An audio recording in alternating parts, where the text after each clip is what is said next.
All right. That's pretty cool.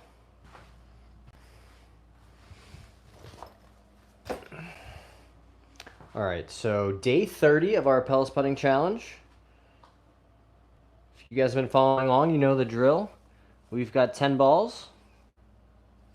We're going to hit 50 putts. Goal is to make 45 out of 50 successfully. Let's get right into it.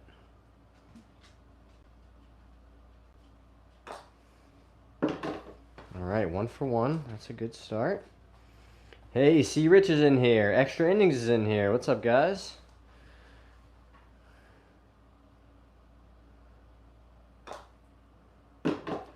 We are doing the last day of our Apelles Putting Challenge live on the channel.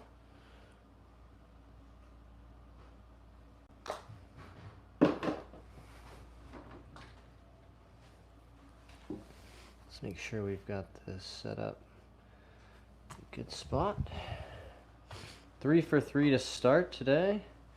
Oh, that might be too far.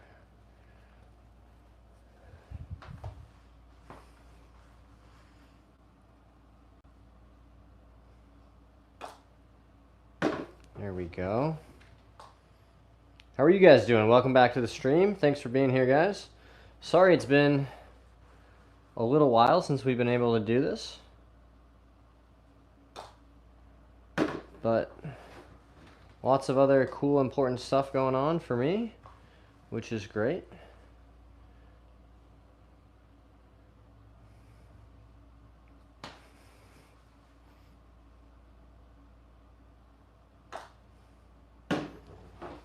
Let's see if this is still working.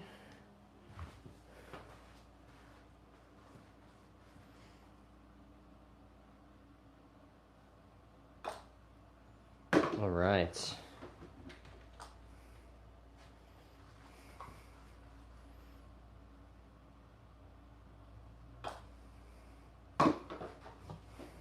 Eight for 8 to start our day.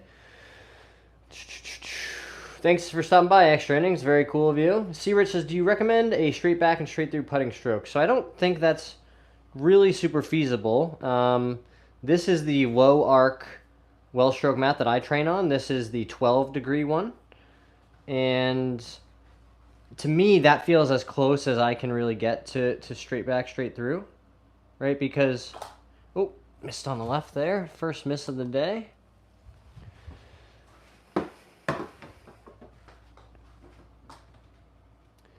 Right, because the putter's attached to our body, which is, our shoulders are driving it. So there has to be some amount of arc in the stroke without really manipulating the club a whole bunch.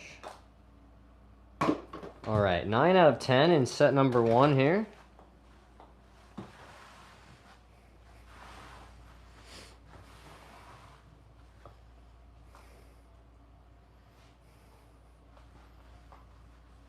So pretty cool, guys. We'll be able to stream in here while we do some putting stuff and, maybe do some fitness or mobility stuff.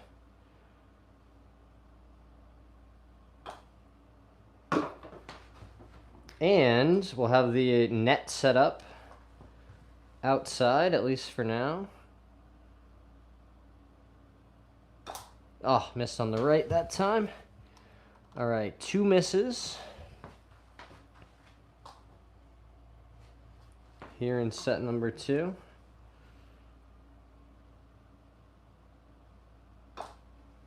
All right, right back on track.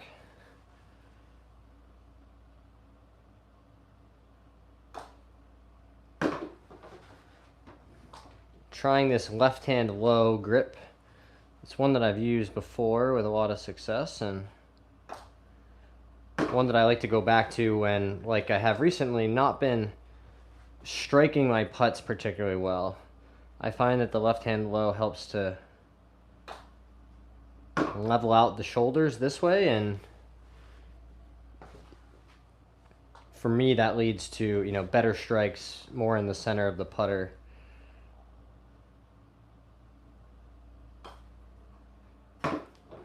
Just like that.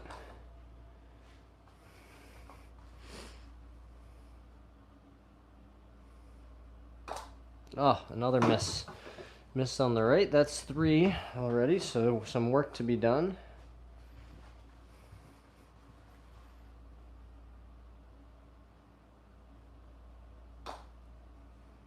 All right. 3 misses through 20 putts as we head into set number 3. Wes says, do you like the Spider? I do like the Spider. This is one of the original ones from maybe 10 years ago or so. This is the Spider Tour from 2015. It's got a lot of wear and tear, but it's been good to me over the years. The other putter that I will take off the bench occasionally is this is a Newport Beach Scotty Cameron from like 2003. This is a pretty cool putter. Clean top line, no line or dot or anything, with the sound slot in the back of it. So this is a pretty cool one too.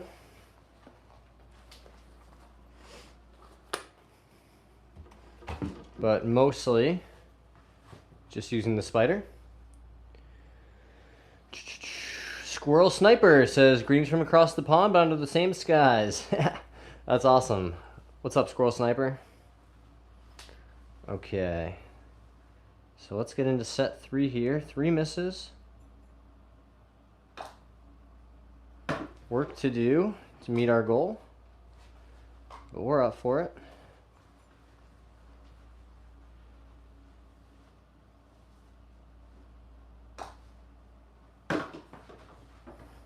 Just got to stay focused, hitting one good putt at a time.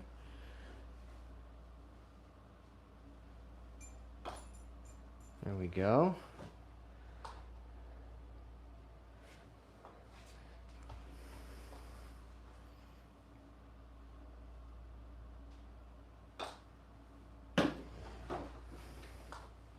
Gonna have to speak to the greenskeeper about the conditions up there.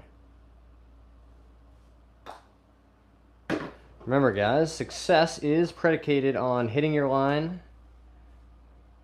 So you can hit good putts that don't go in, just like you can hit bad putts that do go in. But the idea here is that we're training start line, starting that putt on our intended target line. We're using this Pels Tudor Welsh Stroke mat combo. All right, really good in set 3.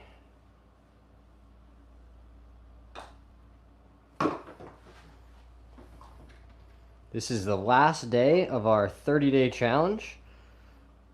So we're doing it live. All right, another make. Last putt of set 3. Boom. Okay, that was a good clean set.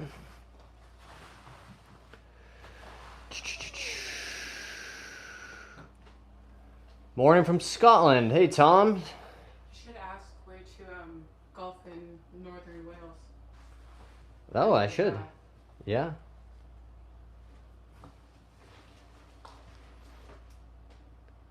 I'm being reminded that I will be in Northern Wales, and there could be time for golf while we're there.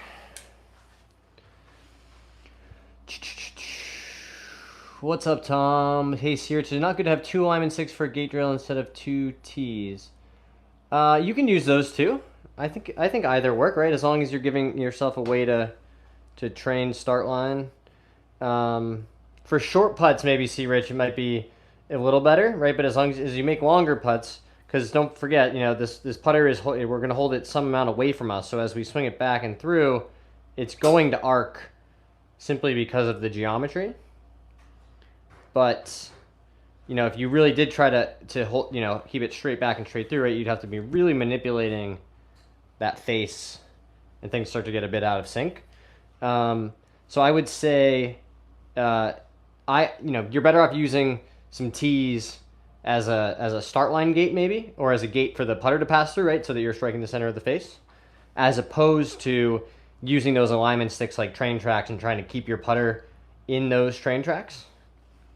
Because inevitably what you'll find is the longer stroke you make, you're really having to manipulate trying to keep it in that path. Which is why I think something like this is a little more subtle, where I see the path under the putter as I take it back, right? So I get that feedback, with my peripheral vision about what it's supposed to look like. And then I get the performance feedback from the Pels tutor, which is, did you actually hit the putt on your intended line? All right, so we made the first one in set 4.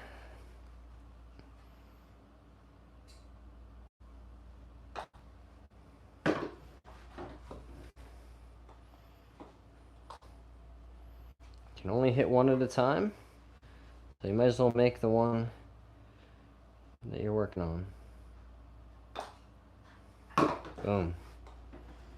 This is good practice for me. It seems that this new setup breaks somewhat substantially to the right, so I've got this thing aimed, about the left edge of the hole from 5 feet.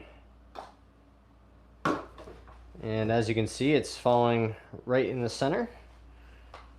So great practice for me as someone who occasionally struggles on those left to right putts. Just staying in them, not coming out of your posture.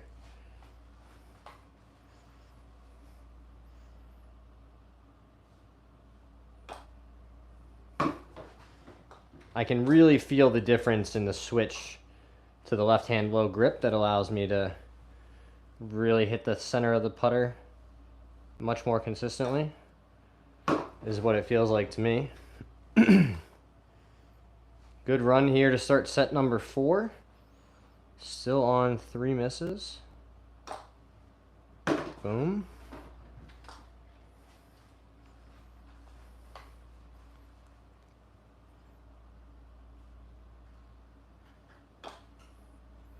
Love that. All right, one more putt here in set 4.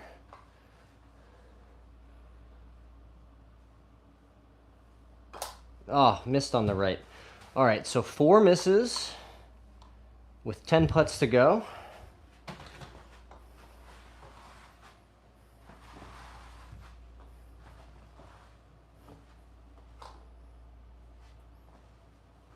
Let's see if we can't make 10 in a row and beat our goal.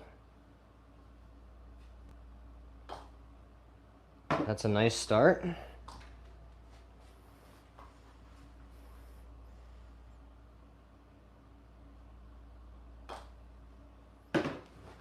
Make the second one.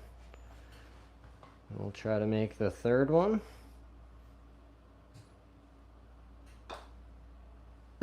Nice.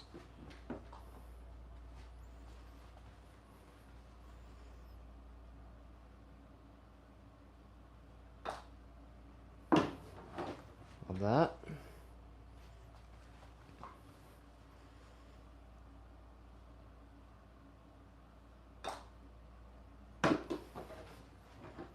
All right. Halfway done with set 5.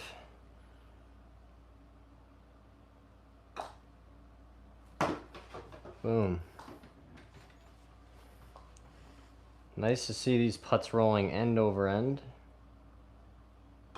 No!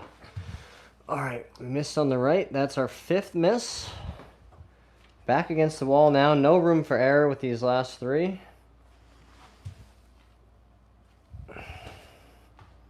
Goal's 45. We've got 42. Got to make all 3 of these.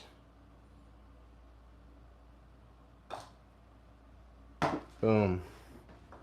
Made the first one. Let's make the second one.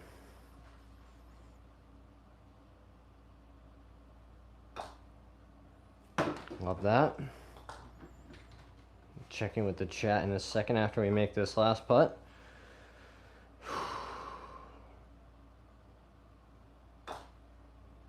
Boom.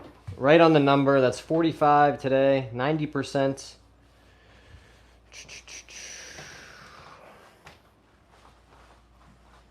Day 30. I think we learned a lot doing this for 30 days. You